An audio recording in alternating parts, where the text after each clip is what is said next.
Hello everyone, কিছুদিন আগে তো আমি আমার বড় মাসির বাড়ি গেছিলাম। ওখান থেকেই একদিন বিকেলে আমরা গেছিলাম বিষ্ণুপুরের বনলতা রিসর্টে। তো তার আগে তো একটা সর্ষে ক্ষেতে দাঁড়িয়ে অনেক ভিডিও করেছি, সেই ভিডিওটা নিশ্চয়ই তোমরা দেখেছো। আর জানো তো সেই সময় প্রচণ্ড ঠান্ডা পড়েছিল। আর বিষ্ণুপুরের ওইদিকে তো প্রচণ্ড ঠান্ডা। তো এই রিসর্টটা না ভীষণ সুন্দর, বিভিন্ন পাখি, ফুল, কত কিছু যে আছে, ভীষণ ভালো লাগছিল। আর এখানে দেখো আমি ঠান্ডায় কিন্তু কাঁপছি। এই প্রথম আমি হলুদ রঙের ফুলকপি দেখলাম, ব্রোকলি তো দেখেইছি।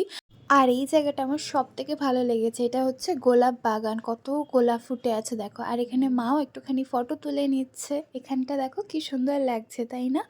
আর এইদিকে হচ্ছে বাবা এখন ফটো তুলে নিচ্ছে, চারিদিকে ফুলে ফুল। আর ভীষণ ভালো লাগছিল। আর এই যে আমাদের মিষ্টি রাইসোনা, অনেক দিন বাদে তোমরা ওকে দেখলে। তো এই টুপিটাও কিনেছে, আর এখানে রিশান আছে। দেন আমরা চলে এসেছিলাম এখানে, না একদম ঢেঁকিতে চাল ঘুরিয়ে পাটিসাপটা তৈরি করা হচ্ছিল, আর এত সুন্দর টেস্ট যে কি বলবো। আর এখানে রিশান দোলনায় দুলছে, আর এখানে রাই। দেন আমিও একটুখানি দোলনায় দুলে নিলাম, ভালো লাগে দুলতে। আর এখানে চলে এসেছে আমাদের গরম গরম পাটিসাপটা, আর দারুণ টেস্ট ছিল, সেটা বলে বোঝাতে পারবো না। তো এখানে আমরা তারপরে একটু ঘোড়ার গাড়িতে চড়লাম, আমি কিন্তু ফার্স্ট টাইম ঘোড়ার গাড়িতে চড়লাম, ভীষণ মজা হচ্ছিলো। তারপর আমরা চলে গেছিলাম খেতে।